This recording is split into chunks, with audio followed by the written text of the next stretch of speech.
नगर के बेलसरी से तहसील चौक तक जगह जगह खराब सड़क के कारण राहगीरों को काफी दिक्कतों का सामना करना पड़ रहा है। बरसात के दिनों में सड़कें लगातार खराब होती जा रही हैं, जिससे नगर के मुख्य सड़क सहित गौरव पथ जगह जगह गड्ढों में तब्दील हो गए हैं, जिससे आम लोगों को पैदल चलने में काफी परेशानी होती है और हमेशा दुर्घटना का खतरा बन जाता है।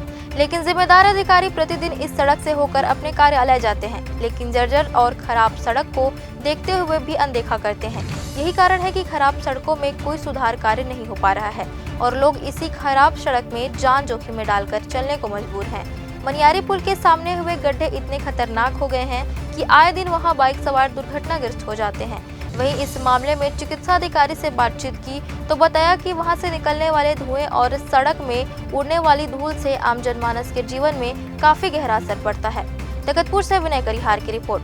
परेशानी है अभी के रोड का जो परेशानी नगर में, जैसे अपन बेलसरी नाका से आते हैं इधर गंगा हॉस्पिटल, इधर आते यहाँ पूरा रोड में जो भी है पेट्रोल टंकी जैसे तेल डलाने जा रहे हैं तो समस्या हो रहा है और गैस की समस्या हो रहा है। वो अपन तहसील जा रहे हैं उधर रोड में तो वहाँ भी समस्या हो रहा है, रोड में काफ़ी समस्या हो रहा है। इस चीज़ को रोड गड्ढे वड्ढे हो गया है, उसको भराई नहीं कर पा रहे हैं। शासन उसमें थोड़ा ध्यान दे, यात्री को भी थोड़ा सुविधा मिलेगा, हम लोग को भी सुविधा मिलेगा। इसको ठीक करेंगे तो यही समस्या है और ऐसा कोई समस्या तो है नहीं होगी। शरीर में जो मुख्य समस्या रहती है वो एलर्जी की साथ तमाम इन मरीजों को भी धूल से बहुत ज़्यादा तकलीफ होती है। साथ ही साथ रड़ी नोट है, आँखों में जलन, सुगन, गड़न, ये सारी समस्या होती है। तो अच्छा रहता है कि अपने को धूल एरिया में गुजरते समय मास्क का प्रयोग करें। मास्क न होने की स्थिति में कपड़ों को मुँह में अच्छे से बांध दें। आँख के लिए चश्मा का उपयोग करें, जिससे आँखों में बचाया जा सके। धूल बहुत सारा बीमारियों का कारण बनता है, तो ऐसे स्थिति में बचाव का ही एक मानदंड रखा जाए और ज़्यादातर कोशिश करें कि जिस रास्ते में धूल हो उसमें बचाव के लिए प्रयास करें। मौजूदा समय में गणेश चतुर्थी और अब नवरात्रि के समय शहर में मौजूद समितियां विसर्जन के दौरान डीजे के माध्यम से प्रतिमाओं का विसर्जन करती हैं, लेकिन लगातार पिछले कुछ समय से डीजे के आवाज को लेकर हो रहे विरोध के बाद अब जिला प्रशासन ने इस साल प्रतिमाओं के विसर्जन के दौरान डीजे पर प्रतिबंध लगा दिया है। इसके बाद अब डीजे संचालक इसके विरोध में उतर आए हैं। मंगलवार को बड़ी संख्या में कलेक्ट्रेट पहुंचे डीजे संचालकों ने अपनी मांग बिलासपुर कलेक्टर को उपलब्ध कराते हुए कहा कि इस तरह से डीजे पर बैन लगाना उचित नहीं है, क्योंकि अगर डीजे पर बैन लगता है तो उनके सामने रोजी रोटी का संकट उत्पन्न हो जाएगा। बैन की जगह अगर सरकार इस पर कोई नियम बना दे तो उसका पालन डीजे संचालक करेंगे। सरकार के नियम के मुताबिक डीजे को 75 डीबी के अंतर्गत बजाना है, लेकिन संचालकों का कहना है कि गाड़ियों के हॉर्न और आपसी बोलचाल में ही 75 डीबी से अधिक हो जाता है।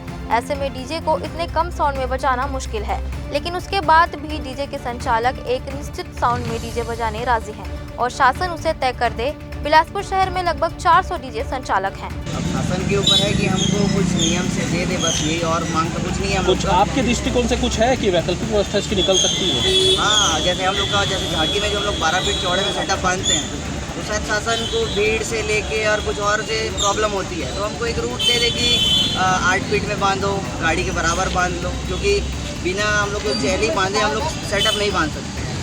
आवाज़ को लेकर भी है कि बहुत ज़्यादा तेज़ आवाज़ होता है जिसकी वजह से समस्या आती है, उसको लेकर भी क्या शासन बोलती है कि 75 डीबी में चलाओ। हमारे हॉर्न की आवाज़ तो 75 डीबी से ज़्यादा है, यहीं पास का हॉर्न आवाज़, तो यहाँ पर ही 75 डीबी से ज़्यादा है। तो बताइए डीजे के कैसे 75 डीबी कम हो सकता है? तो अगर शासन 75 डीबी हम लोग को दे रही है तो 75 डीबी के बाद ऊपर हम लोग को डीजे में दे, ऊपर 85 डीबी दे दे।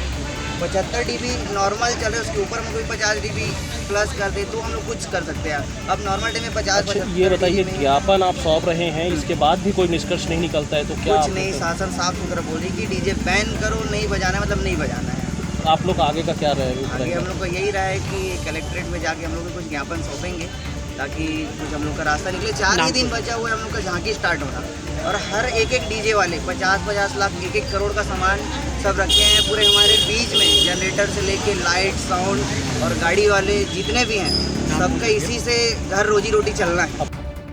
पिछले कुछ वर्षों से लगातार रेल प्रशासन ट्रेनों को रद्द कर रही है, जिसकी वजह से यात्रा बेहद कठिनाई भरी साबित हो रही है। इसे देखते हुए लगातार यात्रियों के द्वारा तो विरोध दर्ज कराया ही जा रहा है।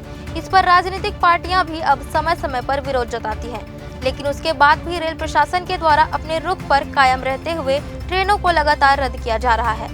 हालांकि पिछले दिनों बिलासपुर रेलवे जोन में हुई सांसदों की बैठक में भी भाजपा और कांग्रेस के सांसदों ने ट्रेनों को रद्द करने के मुद्दे को जोर जोर से उठाया और इस पर वैकल्पिक व्यवस्था करने की मांग रखी। लेकिन इसके बाद भी देखा जा रहा है कि रेलवे ट्रेनों को निर्धारित समय पर रद्द कर रहा है। इसे देखते हुए अब छत्तीसगढ़ के नेता प्रतिपक्ष ने भी रेलवे और केंद्र सरकार के कार्यप्रणाली पर सवाल खड़ा किया है।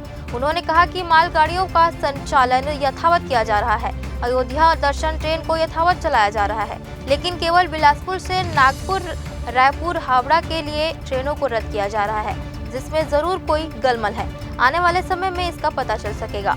देखो भैया, कोयले की गाड़ी तो पूरी जा रही है, लदान पूरा जा रहा है। उसके लिए ये नहीं कहा जा रहा है कि हम ट्रैक बना रहे हैं इसलिए कर रही है, और जितने भी पैसेंजर ट्रेनें हैं वो रद्द हो जाती हैं। तो अगर लदान की गाड़ी जा सकती है, कोयला की गाड़ी जा सकती है, तो हमारे यात्री ट्रेन को जाने में क्या दिक्कत है? वो गाड़ी जो अयोध्या के दर्शन कराने जाएगी वो जा सकती है। ट्रेन यहाँ से नागपुर जाना हो, नागपुर वालों को कुर्बान है, वो रद्द हो जाएगी।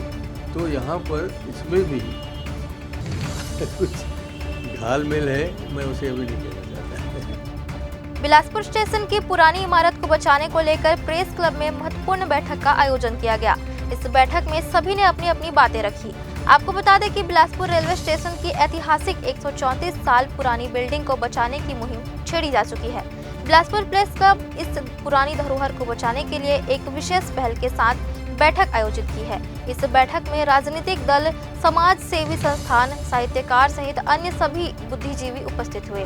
आपको बता दें, बिलासपुर रेलवे स्टेशन सिर्फ एक आने जाने के लिए परिवहन का स्थल नहीं, बल्कि बिलासपुर शहर वासियों की भावनाओं से जुड़ा है। यह इमारत बिलासपुर शहर की पहचान और गौरव का प्रतीक माना जाता है। इसी पहचान को ही रेलवे प्रशासन ध्वस्त करने में लगी हुई है, जिसके विरोध में बिलासपुर वासी अपनी एकजुटता भी दर्ज करा रहे हैं। यहाँ पे बिलासपुर प्रेस क्लब के आह्वान पर इकट्ठा हुए हैं और बिलासपुर प्रेस क्लब का ये आह्वान बिलासपुर रेलवे स्टेशन की पुरानी बिल्डिंग के संरक्षण के लिए है। और ऐसे बहुत से आह्वानों का बिलासपुर प्रेस क्लब ने नेतृत्व किया है, आंदोलनों का नेतृत्व किया है। और हमारा केवल एक उद्देश्य है कि बिलासपुर रेलवे स्टेशन की जो 135 साल पुरानी बिल्डिंग है, जो कि संरक्षित इमारतों की सूची में आती है, जिसे अधिकारी नकार रहे हैं कि संरक्षित इमारतों की सूची में नहीं आती है। कोई भी 70 साल से अधिक की बिल्डिंग संरक्षित इमारतों की सूची में आती है। हमारा केवल उद्देश्य सभी जो यहाँ पर अलग अलग दलों के लोग और विभिन्न समाजों के लोग एकत्र हुए थे, उन्होंने एक स्वर में ये मांग करी कि इस बिल्डिंग को संरक्षित किया जाना चाहिए। विकास से किसी का विरोध नहीं, विकास आप जितना हो सकता है करिए। रेलवे के पास पर्याप्त मात्रा में स्थान है, उन खाली स्थानों का उपयोग करके विकास करें। इस ऐतिहासिक इमारत को भविष्य की पीढ़ियों के लिए संरक्षित किया जाना चाहिए। ये जो पहल की है, ये हमारा प्रमुख स्तंभ है समाज का, और उन्होंने इस बात को बहुत अच्छे से रखी है और अच्छे से ही लोगों के बीच में जाए। ये हमारा आंदोलन केवल अपने लिए नहीं है और केवल चेहरा बचाने के लिए नहीं है। धरोहर से पूरी हमारे संस्कार, संस्कृति और हमारी यादें जुड़ी रहती है।